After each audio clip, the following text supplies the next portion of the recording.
Assalamualaikum warahmatullahi wabarakatuh. Alhamdulillahirabbil alamin wassalatu wassalamu ala sayyid al-kamil bil fadhail alladzi khassastahu fil azali bi sahibi jami'i sifatil kamaliyah amma ba'du. Pertama-tama saya berterima kasih kepada admin Serambi Lirboyo yang telah memberikan kesempatan saya untuk insyaallah memberikan ilmu manfaat untuk kita semuanya. Perkenalkan, nama saya Fahdina ya Rauf. Silahkan mau dipanggil Fahdi ya boleh, mau dipanggil Rauf yang silahkan, terserah mawon. Pertama-tama kita bersyukur kepada Allah Subhanahu wa taala karena kita telah diberikan nikmat kesehatan oleh Allah Subhanahu wa taala, telah diberikan kesempatan kita menemui Ramadan di bulan ini. Kita masih diberikan izin untuk beribadah puasa kepada Allah Subhanahu wa taala. Dan di bulan ini mungkin hendaknya kita berintrospeksi atau kita tanyakan kepada diri kita, kira-kira puasa kita di bulan ini itu dengan puasa kita yang di bulan lalu, di tahun yang lalu, di bulan yang lalu itu kira-kira dampaknya apa kira-kira? Dikarenakan kata ulama, kesuksesan kita berpuasa di bulan Ramadan itu bisa dilihat keseharian kita di luar bulan Ramadan. Apakah kita di luar bulan Ramadan lebih bisa menjaga hawa nafsu, lebih bisa menjaga kata-kata, lebih bisa menjaga keinginan-keinginan duniawi dan sebagainya. Ini semua bisa dilihat bagaimana kita suksesnya di bulan Ramadan ini. Kita mau membahas tentang hadis Nabi Muhammad SAW yang berbunyi, Bunya al-Islamu bin nadhofah. Dahulu Nabi Muhammad SAW pernah bersabda, sesungguhnya Islam itu dibangun dengan kebersihan. Maksudnya kebersihan di sini, kebersihan hati. Dikarenakan kalau kebersihan kebersihan badan, kebersihan pakaian itu sudah tidak ditanyakan lagi, itu sudah tidak perlu digalakkan lagi. Karena kalau kita satu hari saja mungkin tidak mandi, kita sudah tidak kuat dengan bau kita. Otomatis kita ingin mandi, ingin membersihkan badan, ingin membersihkan, mencuci segala pakaian atau badan kita. Tetapi yang dimaksud Nabi Muhammad SAW di sini bersih hatinya. Bersih hatinya dari perkara-perkara yang bisa merusakkan amal kita kepada Allah Subhanahu wa taala. Hatinya bersih ini yang sangat berat. Ini yang disebutkan Nabi Muhammad SAW namanya jihadun nafsi, tazkiyatun nafsi, membersihkan hati. Kita introspeksi diri, apakah kita sudah betul-betul hati kita bersih dari perkara-perkara yang dimurkai oleh Allah Subhanahu wa taala atau belum? Ini kita tanyakan kepada diri kita sendiri. Apakah kita masih sekarang menyimpan kebencian kepada orang lain, menyimpan perasaan hasad kepada orang lain, menyimpan perasaan-perasaan yang tidak baik kepada orang lain, suudzon kepada orang lain dan sebagainya? Ini semuanya perlu kita introspeksi supaya kita mencoba membersihkan diri dari perkara-perkara yang bisa merusak keikhlasan kita untuk ibadah kepada Allah Subhanahu wa taala. Jadi pentingnya kita introspeksi, salah satunya membersihkan hati. Itu yang dimaksud dari Nabi Muhammad SAW, membersihkan hati, karena busuknya hati, maksudnya aroma busuknya penyakit hati ini tidak tercium dari panca indera. Itu yang menjadi sulit kita mendeteksi apakah kita ini sakit hatinya berpenyakit atau tidak. Itu yang bisa menyeleksi yaitu para ulama kita ketika kita mengaji kepada beliau, atau yang sering disebutkan itu kitab tasawuf, membersihkan hati. Kadang-kadang banyak di antara kita itu ketika kita beramal, beribadah kepada Allah Subhanahu wa taala, salat, istiqomah dan sebagainya, ketika kita mempunyai amal yang luar biasa, jatuhnya kita menjadi orang yang sombong. Kita menjadi orang yang jumawa, yang angkuh dan sebagainya. Ini sungguh ada kekeliruan dalam kita beribadah kepada Allah Subhanahu wa taala.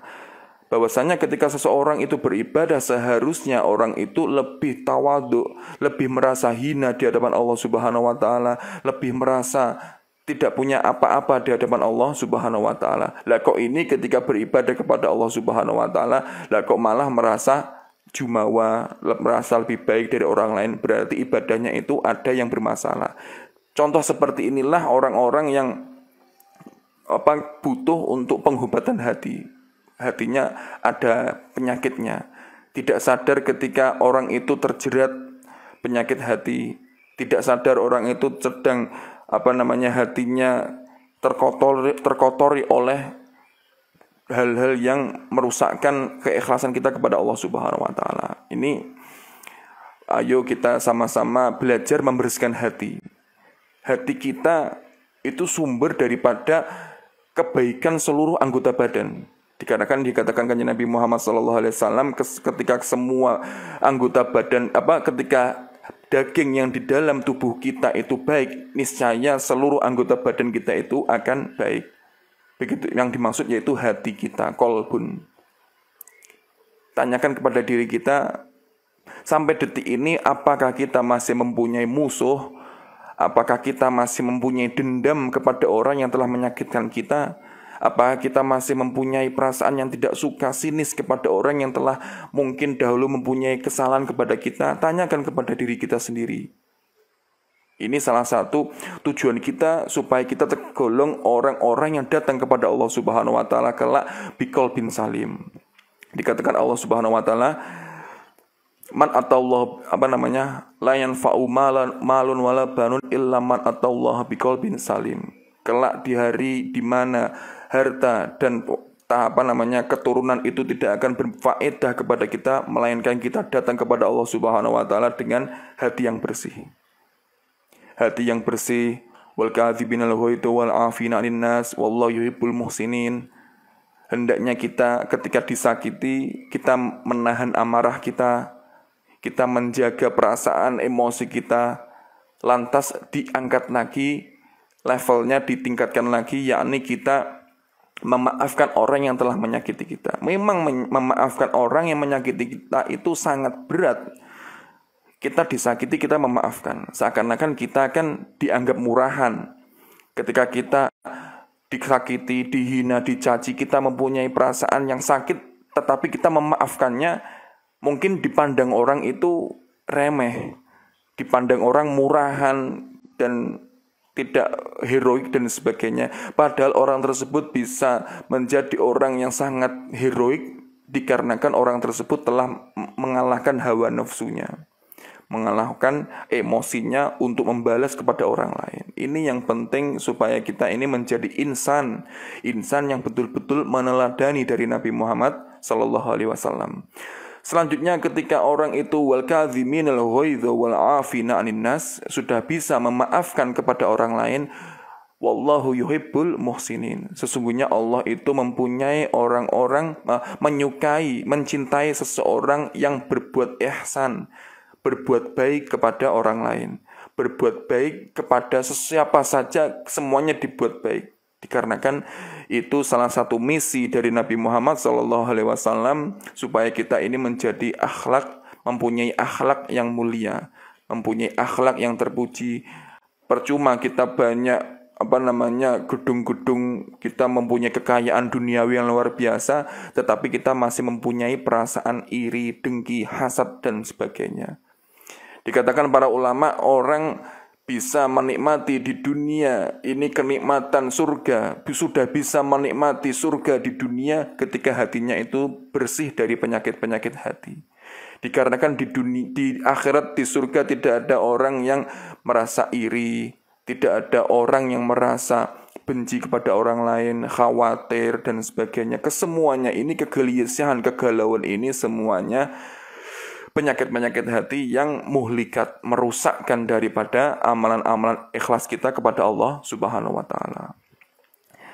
Saya bicara seperti ini ya, bukannya saya sudah bersih, bukannya saya sudah suci, belum. Ini saya mengutip dari kalam-kalam ulama supaya kita belajar, mari kita bersama-sama untuk membersihkan hati sedikit demi sedikit. Membersihkan hati sedikit demi sedikit. Salah satu kiat untuk kita hatinya bersih, mudah memaafkan, itu dengan cara berzikir kepada Allah Subhanahu wa taala, meneladani kisah-kisah para ulama dan meneladani kisah-kisah para Nabi Muhammad sallallahu alaihi wasallam, para anbiya dan sebagainya. Kesemuanya ini butuh perjuangan memang. Kita ingin sukses membersihkan hati menjadi hamba yang betul-betul menghamba kepada Allah Subhanahu wa taala harus dengan susah payah, sebagaimana kita ingin membangun kesuksesan dalam hal dunia. Kalau hal masalah dunia ini sudah otomatis kita tidak usah susah-susah, karena sudah otomatis kita keterpanggilan hati untuk mensukseskan kita di dalam hal masalah dunia. Contoh saja, saya ambilkan contoh, misalkan kita mempunyai bisnis dagang toko buku atau apalah misalkan. Ternyata bisnis kita ini sukses, laku. Ternyata bisnis kita ini laku, sukses dan sebagainya. Sudah tidak disuruh lagi, kita otomatis langsung berpikir bagaimana cara meningkatkan kualitas bisnis ini. Otomatis itu sudah tidak usah disuruh lagi. Otomatis kita ingin mendapatkan profit atau mendapatkan keuntungan yang lebih besar lagi, otomatis seperti itu. Itu karena hal masalah agama. Masalah dunia. Kalau masalah dunia, kita otomatis ingin mengupgrade sendiri, mengoptimalkan sendiri, meningkatkan dengan kesendirian. Tetapi ketika masalah agama, masalah ibadah kita kepada Allah Subhanahu wa taala, kadang-kadang kita malah merasa sudah pasrah, merasa sudah ya begini-begini saja, puasa ya begini-begini saja, sholat ya begini-begini saja, tanpa ada niatan untuk meningkatkan ibadah ke jenjang yang lebih tinggi lagi. Ya, ini penting supaya kita nanti kualitas puasanya itu dari tahun ke tahun itu bisa lebih meningkat lah daripada tahun-tahun yang sebelumnya. Dikarenakan di dalam kitab Ihya Ulumuddin juga dibahas tentang tingkatan orang berpuasa. Ada tiga tingkatan. Yang pertama niku puasanya shaumul awam, puasanya orang awam. Yang kedua shaumul khawas, puasanya orang khusus. Yang terakhir yaitu shaumul khawasul khawas atau khususul khusus, khawasul min khawas, orang khususnya dari khusus. Jadi tingkatan puasa itu ada yang orang awam, orang khusus, dan orang khususnya khusus. Kalau orang awam itu puasa sekedar menahan lapar, tidak membuat perkara yang membatalkan puasa, menahan minum, mencegah perkara-perkara yang masuk ke dalam badan dan sebagainya, sudah selesai. Tapi kalau ditingkatkan lagi, puasanya khawas, puasanya orang khusus, yaitu puasa juga meninggal hawa nafsu untuk menghibah, untuk mengadu domba, untuk bergosip, berkata bohong, nadroh bisyahwat, melihat perkara yang membangkitkan syahwat dan sebagainya. Itu semuanya ditinggalkan karena dia berpuasa. Ini juga termasuk salah satu puasanya orang khusus. Dan puasa selanjutnya, puasanya orang yang betul-betul tinggi derajatnya, yaitu puasa dari segala sesuatu melainkan Allah Subhanahu wa ta'ala. Ini tingkatan yang luar biasa, tingkatan para sholihin, para siddiqin, orang yang berpuasa dari perkara yang selain daripada Allah Subhanahu wa ta'ala. Nah, kalau kita ini kira-kira puasanya ini sampai tingkatan mana? Apakah kita puasa-puasa begini masih sering ngomongin orang, masih sering membahas keburukan orang lain, masih sering suka kepo dengan masalah orang lain dan sebagainya? masih suka melihat perkara-perkara yang bisa membangkitkan syahwat kita dan sebagainya. Itu semuanya bisa menghapuskan pahala puasa kita. Naudzubillah. Makanya kita tanyakan diri kita, kira-kira puasa kita niki dalam tahapan yang mana? Jangan sampai kita puasa ya sudah puasa begitu saja tanpa ada niatan untuk ingin meningkatkan kualitas puasa kita, meningkatkan kualitas ibadah kita kepada Allah Subhanahu wa taala. Salah satu juga giat ada salah satu kisah nih. Ada salah satu kisah dari sahabat Nabi ini menceritakan beliau niki sangat bersih hatinya. Beliau niki sangat suci hatinya. Dikatakan nama sahabat ini Abu Damdam. Abu Damdam rahimahullah ta'ala, beliau suatu saat ketika duduk bersama Kanjeng Nabi Muhammad SAW bersama para sahabat-sahabatnya, di tengah khutbah atau ceramah Nabi Muhammad menyerukan untuk bersedekah. Ayo besok lakukanlah bersedekah, sedekah. Kanjeng Nabi kurang lebih seperti itu, menyuruh para sahabatnya untuk bersedekah. Lantas Abu Damdam ini gelisah karena dia ini mohon maaf tidak ada harta untuk yang disedekahkan. Bingung kesemuanya, sudah serba pas-pasan, sudah tidak bisa menyedekahkan lagi apa yang ya semuanya ini dibutuhkan. Memang dibutuhkan untuk hidup karena sudah menjadi kebutuhan hidup, makan ya sesuai kebutuhannya, tidak menuruti gengsi atau tidak menuruti keinginan hidup karena memang kebutuhan makanannya.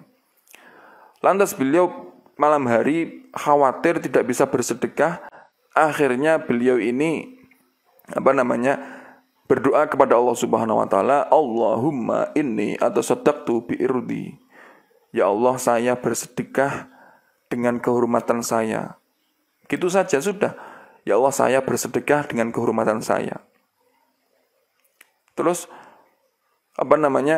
maksudnya saya bersedekah dengan kehormatan saya, maksudnya kelak di hari kiamat ketika dibangkitkan, saya mampu untuk membalas orang-orang yang telah mencaci saya, menghina saya, menghibai saya dan sebagainya. Saya berhak untuk menuntut mereka.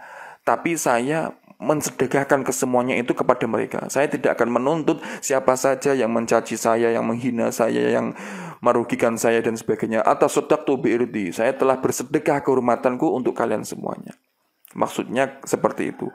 Besoknya Nabi Muhammad SAW bertanya, siapa di antara kalian semua tadi malam yang berdoa atasaddaqtu bi irdi? Saya bersedekah kepada atas kehormatan saya. Abu Damdam langsung berdiri sambil tunjuk tangan, saya ya Rasulullah. Kata Nabi Muhammad SAW, Innallaha qabilat shadaqataka. Sesungguhnya Allah telah menerima sedekah kamu. Ini luar biasa. Abu Damdam dengan kesungguhan hati untuk memaafkan seluruh perkara yang dia disakiti, ia dihancurkan, ia dirugikan dan sebagainya. Semuanya dimaafkan oleh Abu Damdam dan sedekah itu langsung diterima oleh Allah Subhanahu wa ta'ala. Amal apa yang tidak lebih besar daripada amal yang diterima dari Allah Subhanahu wa ta'ala? Kalau kita pikir-pikir, amalan kita banyak tapi kita tidak diterima oleh Allah, naudzubillah, kita kan ya buat apa amalan tersebut? Tetapi kalau amalan sedikit tapi itu diterima oleh Allah Subhanahu wa ta'ala, itu sudah luar biasa. Masalahnya kita tidak tahu amalan mana yang kita ini diterima atau tidak. Makanya kita banyak-banyak beramal, banyak beramal supaya banyak banyak peluang supaya kita amalnya diterima oleh Allah Subhanahu wa ta'ala. Ini yang mungkin menjadi motivasi kita supaya puasa kita lebih berarti, supaya kita lebih merasakan betul-betul kehadiran bulan puasa, bulan Ramadan ini. Jangan sampai kita lewati bulan Ramadan dengan begitu saja, tidak ada perbedaan dengan hari-hari biasanya. paling tidak kita merenung, ya Allah, bulan Ramadan ini bulan yang betul-betul dikhususkan kepada umatnya Nabi Muhammad SAW. Allahumma barik lana fi Rajab wa Sya'ban wa balighna fi Ramadan. Kalau itu doa Nabi Muhammad SAW supaya disampaikan kepada bulan Ramadan. Dan itu menunjukkan bahwa Ramadan ini betul-betul bulan yang mulia. Bulan yang di dalamnya segala ibadahnya itu dilipat gandakan oleh Allah Subhanahu wa ta'ala. Makanya jangan sampai kita sia-siakan di bulan Ramadan ini dengan perkara-perkara yang tidak ada manfaatnya. Dikatakan min husnil islamil mar'i tarkuhu ma la ya'nihi. Lebih baik-baiknya perkara dari orang yang beragama Islam atau Muslim, yaitu meninggalkan perkara yang tidak ada hubungannya, dengan dirinya. Kalau zaman sekarang kita melihat berita itu tidak ada hubungannya dengan kita, tapi kita simak, kita mengikutinya, kita ikut mengomentari, padahal kita tidak tahu berita ini benar atau apa. Kita kan biasanya seperti itu, sudah tersulut emosi kita melihat berita, langsung kita ikut komentar. Padahal kita tidak tahu kenyataan yang sedang terjadi itu seperti apa, kita tidak tahu. Kita cuma ikut-ikut saja, menyebarkan, ikut mengomentari, mencaci maki, menghina dan sebagainya. Apakah kita tidak takut setiap yang kita ketik, setiap yang kita ucapkan itu semuanya tidak lepas daripada tanggungan atau dipertanyakan oleh Allah Subhanahu wa ta'ala. Ini jangan sampai kita meninggalkan perkara-perkara yang sangat penting di bulan Ramadan ini. Tinggalkan perkara yang tidak ada manfaatnya. Kita sudah tersibukkan dengan perkara-perkara itu di luar bulan Ramadan. 11 bulan sudah kita isi perkara-perkara yang mungkin kita lalai, mungkin kita tersibukkan dengan perkara-perkara yang tidak ada manfaatnya. Khusus bulan Ramadan, ayo kita optimalkan supaya kita ini menjadi betul-betul yang termasuk dari golongan umat Islam yang baik akhlaknya, yang baik budi pekertinya dan sebagainya. Mungkin itu saja yang bisa saya sampaikan. Saya mohon maaf yang sebesar-besarnya jika ada kata atau tingkah laku yang kurang mengena di hati panjenengan sedanten. Mohon maaf yang sebesar-besarnya. Wa'alaikum warahmatullahi wabarakatuh.